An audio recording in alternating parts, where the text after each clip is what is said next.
प्रधानमंत्री नरेंद्र मोदी ने लाल किले से कल नेशनल डिजिटल हेल्थ मिशन का ऐलान कर दिया। इस योजना के तहत पूरी तरह से हेल्थ इकोसिस्टम को डिजिटलाइज किया जाएगा। डिजिटल हेल्थ इकोसिस्टम तैयार किया जाएगा जिसमें हर एक इंडियन सिटीज़न को एक हेल्थ आईडी दी जाएगी। हेल्थ आईडी हर एक इंडियन सिटीज़न को दी जाएगी। हर एक इंडियन सिटीज़न का हेल्थ रिकॉर्ड उस हेल्थ आईडी से एक्सेस हो पाएगा। डॉक्टर्स की डिटेल मिलेंगी, हेल्थ फैसिलिटीज़ की डिटेल मिलेंगी। आज के इस वीडियो में हम लोग नेशनल डिजिटल हेल्थ मिशन को डिटेल में समझेंगे और इस एक आईडी से कैसे क्रांतिकारी प्रभाव पड़ेगा पूरे स्वास्थ्य व्यवस्था पे भारत देश के, जो कि बहुत अच्छी हालत में नहीं है। ये कोविड-19 पैंडेमिक से हमें पता चल चुका है।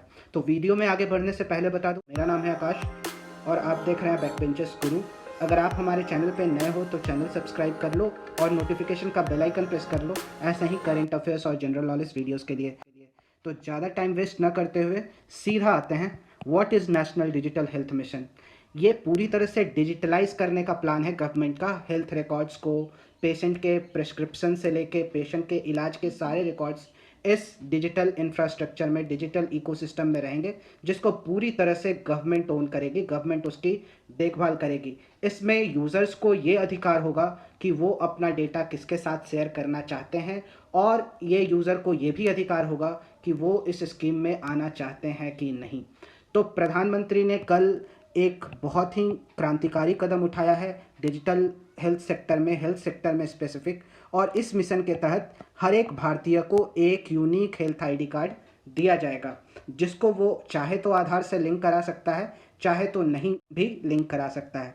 इस यूनिक हेल्थ आइडेंटिटी कार्ड का फ़ायदा क्या होगा कि जब भी आप इलाज करने जाएंगे आपको अपॉइंटमेंट लेने में दिक्कत नहीं होगी, आपको एक फ़ाइल कैरी नहीं करना होगा, आपका सारा रिकॉर्ड्स इस हेल्थ आईडी से जिसको आप चाहें वो एक्सेस कर सकता है। ठीक है, पूरी तरह से पॉलिसी का मकसद हेल्थ इंफ्रास्ट्रक्चर को, हेल्थ सिस्टम को एफिशिएंट बनाना है। जो लंबे लंबे लाइन लगते हैं अपॉइंटमेंट के लिए, डॉक्टर को भी काफ़ी परेशानी होती है पुराने रिकॉर्ड्स को देखने में, वो सब आपको भी मेंटेन करने के लिए परेशानी होती है। उन सब चीज़ों से ये नेशनल डिजिटल हेल्थ मिशन के तहत जो यूनिक हेल्थ आईडी कार्ड मिलेगा वो इन सब चीज़ों से आपको छुटकारा दिलाएगा। तो इसमें नेशनल डिजिटल हेल्थ मिशन की बात 2018 से हो रही है और इसका जो प्रपोज़ल था वो नीति आयोग लेके आया था कि नीति आयोग ने ये कुछ ऐसा प्लान किया था कि ऐसा एक डिजिटल हेल्थ मिशन होना चाहिए और इसको इम्प्लीमेंट कराने की जिम्मेदारी मिनिस्ट्री ऑफ हेल्थ को मिली है। मिनिस्ट्री ऑफ हेल्थ के तहत नेशनल हेल्थ अथॉरिटी है, उसको मिली है। नेशनल हेल्थ अथॉरिटी जो आयुष्मान भारत योजना, जन आरोग्य मिशन पहले से चल रहा है, उसको भी वही इम्प्लीमेंट कराता है नेशनल हेल्थ अथॉरिटी। वो इस योजना को भी वही इम्प्लीमेंट कराएगा। तो इसमें 6 बिल्डिंग ब्लॉक्स हैं नेशनल डिजिटल हेल्थ मिशन में। पहला तो हेल्थ आईडी जो मैंने आपको बताया, दूसरा डिजी डॉक्टर, डॉक्टर भी इसमें रजिस्टर कर पाएंगे, एक डॉक्टरों की रजिस्ट्री बनेगी। हेल्थ फैसिलिटी रजिस्ट्री, देश में कहाँ कहाँ पे स्वास्थ्य सेवाएं हैं, स्वास्थ्य सेवा केंद्र है, हेल्थ फैसिलिटीज़ मौजूद है, उनकी भी एक रजिस्ट्री बनेगी। पर्सनल हेल्थ रिकॉर्ड्स, आप अपने पुराने जो आपके टेस्ट हुए हैं, आपके लेबोरेटरी रिकॉर्ड हैं, उनको भी आप इसमें स्टोर कर सकते हो। आपके पुराने प्रेस्क्रिप्शन को भी स्टोर कर सकते हो। प्रेस्क्रिप्शन में सिग्नेचर, डिजिटल सिग्नेचर दिया जाएगा हर एक डॉक्टर को करने के लिए। ई फार्मेसी का भी कॉन्सेप्ट है और टेलीमेडिसिन का भी कॉन्सेप्ट है। तो ये काफ़ी इलेबोरेट मैकेनिज्म, इलेबोरेट इकोसिस्टम बनाया जाएगा और इसको सिटीजन सेंट्रिक अप्रोच के तहत देखा जा रहा है कि सिटीजन को इससे बहुत फ़ायदा होगा। किसी भी देश को अगर आगे बढ़ना है तो उसको अपनी शिक्षा और स्वास्थ्य पे बहुत ज़्यादा काम करना होता है। शिक्षा के लिए नेशनल एजुकेशन पॉलिसी आ चुकी है 2020। अगर आपने वो वीडियो नहीं देखा है तो आई बटन में है, जल्दी से क्लिक करके देख सकते हैं। और दूसरा है स्वास्थ्य। स्वास्थ्य के क्षेत्र में ये बड़ा कदम आने वाले समय में होने वाला है। इसका विज़न क्या है नेशनल डिजिटल हेल्थ मिशन का? इसके विज़न के तहत एक नेशनल डिजिटल हेल्थ इकोसिस्टम बनेगा, जैसा कि मैंने आपको बताया, जो कि एफिशिएंट होगा।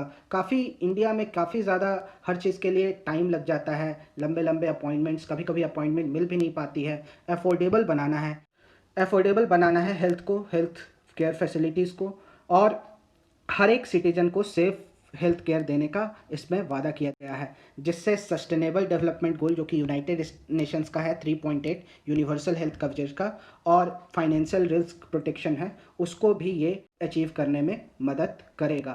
तो इंडिया को स्वास्थ्य के क्षेत्र में और बहुत काम करना है। कोविड-19 के बाद हमारी स्वास्थ्य व्यवस्था की पोल खुल गई और आज़ादी के 73 सालों के बाद भी हमने हेल्थ केयर पे उतना काम नहीं किया जितना हमें करना चाहिए था। तो ये काफ़ी अच्छा कदम देखा जा रहा है एक्सपर्ट्स के द्वारा। और भी थोड़ी बहुत बातें जान लेते हैं इसके बारे में। जो नेशनल हेल्थ अथॉरिटी है, वो उसको नोडल बॉडी बनाया गया है, जो कि मिनिस्ट्री ऑफ हेल्थ और फैमिली वेलफेयर के तहत आता है। उसको इम्प्लीमेंट करने का ज़िम्मेवारी दिया गया है ये योजना को। और national health authority Ayushman Bharat और प्रधानमंत्री जन आरोग्य योजना उसको भी इम्प्लीमेंट कराता है। उसी को डिज़ाइन करने के लिए, इस योजना को बनाने के लिए और रोल आउट और इम्प्लीमेंटेशन का ज़िम्मा दिया गया है।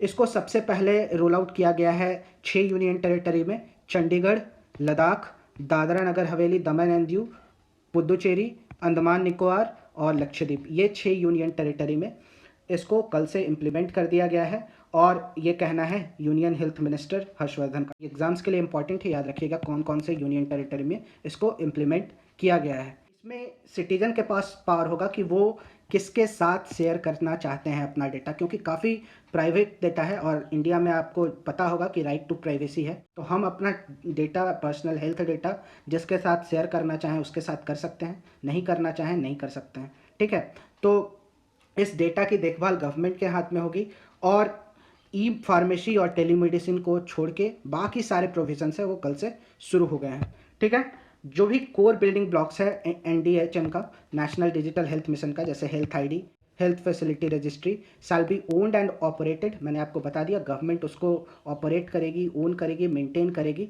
और प्राइवेट प्लेयर्स को भी मौका मिलेगा कि वो इस योजना के तहत अपने आप को जोड़ना चाहते हैं या नहीं, और अपना प्रोडक्ट इसके तहत क्रिएट करना चाहते हैं कि नहीं। तो अब आते हैं कि इसमें कंसर्न्स क्या क्या हैं और कैसे गवर्नमेंट को आगे बढ़ना चाहिए। पहला तो कंसर्न ये है कि इतना सारा जब आपका डेटा, प्राइवेट हेल्थ डेटा, जो कि काफ़ी क्रूशल माना जाता है, आपके लाइफ और डेथ का सवाल होता है हेल्थ से, तो इतना प्राइवेट डेटा का स्टोरेज कैसे किया जाएगा और उसको स्टोर करने के लिए गवर्नमेंट क्या क्या कदम उठाएगी। तो डेटा प्राइवेसी एक इशू हो सकता है यहाँ पे। और अगर गवर्नमेंट ये योजना ला रही थी तो उसके पहले उसको डेटा प्रोटेक्शन बिल लाने का सोचना चाहिए था। अगर मान लो मेरा डेटा कोई मिसयूज़ करता है तो मैं उसके खिलाफ कैसे एक्शन ले सकता हूँ, मैं उसके खिलाफ क्या कर सकता हूँ, ये सवाल बना हुआ है। दूसरा है कि इंडिया में हेल्थ केयर बहुत अफोर्डेबल नहीं है। लोगों के घर बिक जाते हैं, काफ़ी ज़्यादा पैसे से इलाज हो पाता है। और गवर्नमेंट ठीक है कि जन आरोग्य योजना के तहत काफ़ी सारे प्रोग्राम्स, आयुष्मान भारत जैसे प्रोग्राम चला रही है, लेकिन उसका अभी भी इम्प्लीमेंटेशन में दिक्कत है। काफ़ी टाइम आयुष्मान भारत के तहत इलाज नहीं हो पाता है। और हेल्थ केयर ऐसी चीज़ है जिसमें यूनिवर्सलाइजेशन ज़रूरी है। सबको हेल्थ केयर की facility eight an affordable cost मिलना चाहिए, क्योंकि पहले से ही हेल्थ केयर की प्राइसेस, मतलब हेल्थ केयर फैसिलिटीज़ में डॉक्टर की फ़ीस से लेके हर कुछ काफ़ी ज़्यादा पैसे लग जाते हैं। तो गवर्नमेंट को चाहिए कि इसको अफोर्डेबल बनाने की तरफ और ज़्यादा कदम उठाए। ठीक है, डिजिटल इंफ्रास्ट्रक्चर बनाना सही बात है, लेकिन उसके पहले हेल्थ केयर को अफोर्डेबल कॉस्ट पे लाना होगा गवर्नमेंट को। और जो सरकारी स्वास्थ्य केंद्र हैं, गवर्नमेंट हॉस्पिटल्स हैं, उसको हर जगह डेवलप करना होगा। रूरल सेक्टर में, सेमी अर्बन सेक्टर में, अर्बन सेक्टर में। देश में अच्छे हॉस्पिटल्स की कमी है, अच्छे डॉक्टर्स की भी कमी है। डॉक्टर टू पेशेंट रेशियो में इंडिया काफ़ी नीचे स्थान पे आता है पूरी दुनिया में। तो ये सब बेसिक चीज़ें जो हेल्थ केयर के बारे में है, उस पर भी गवर्नमेंट को फोकस करना चाहिए। हेल्थ इंफ्रास्ट्रक्चर जो कि रूरल एरिया में, जिसकी बहुत ज़्यादा दिक्कत है, दूर दूर से लोग अर्बन सेंटर की तरफ इलाज कराने के लिए दौड़ते हैं। तो हमें देश के हर डिस्ट्रिक्ट में जगह जगह अच्छे हॉस्पिटल्स बनाने की ज़रूरत है और जो एग्जिस्टिंग इंफ्रास्ट्रक्चर है उसको ठीक करने की ज़रूरत है। चौथा है कि हेल्थ केयर को अफोर्डेबल बनाना। इसमें तो कोई दो राय ही नहीं है कि हेल्थ केयर जो होना चाहिए वो अफोर्डेबल होना चाहिए, क्योंकि इंडिया में काफ़ी ज़्यादा प्राइवेट प्लेयर्स हैं मौजूद। हेल्थ केयर काफ़ी ज़्यादा अफोर्डेबल अब रहा नहीं, तो गवर्नमेंट को चाहिए कि हेल्थ केयर को अफोर्डेबल बनाए। छठा है कि जैसे health care public health state list में आता है, तो कोई भी योजना को अगर गवर्नमेंट को इम्प्लीमेंट कराना है, जैसे NDHM है, नेशनल डिजिटल हेल्थ मिशन, उसके लिए स्टेट गवर्नमेंट और अदर स्टेक होल्डर्स से बात करने की ज़रूरत है, क्योंकि हेल्थ स्टेट लिस्ट में आता है। ठीक है, और पॉलिसी डिज़ाइन तो हम इंडिया में बहुत अच्छे से करते हैं, लेकिन पॉलिसी इम्प्लीमेंट कराने के टाइम काफ़ी सारे प्रॉब्लम्स आती है जिसको टारगेट किया जाता है। जैसे नेशनल डिजिटल हेल्थ मिशन में तो पूरी इंडिया के लोग को टारगेट किया गया है, तो इसे टारगेट कैसे किया जाता है ये ज़्यादा इम्पॉर्टेंट है। और हालांकि गवर्नमेंट ने इसके लिए 470 करोड़ का फाइनेंस मिनिस्ट्री ने बजट एलोकेट किया हुआ है, तो बजट की दिक्कत नहीं है। इम्प्लीमेंटेशन के टाइम पे गवर्नमेंट को फोकस करके इम्प्लीमेंट कराना होगा और ज़्यादा से ज़्यादा लोगों को इस स्कीम से जोड़ना होगा। तो होप करता हूँ आपको ये वीडियो अच्छा लगा होगा। ऐसे ही वीडियो देखने के लिए चैनल को सब्सक्राइब करें, वीडियो पसंद आया तो लाइक ज़रूर करें। मिलते हैं किसी नेक्स्ट वीडियो में, तब तक के लिए कीप लर्निंग एंड जय हिंद।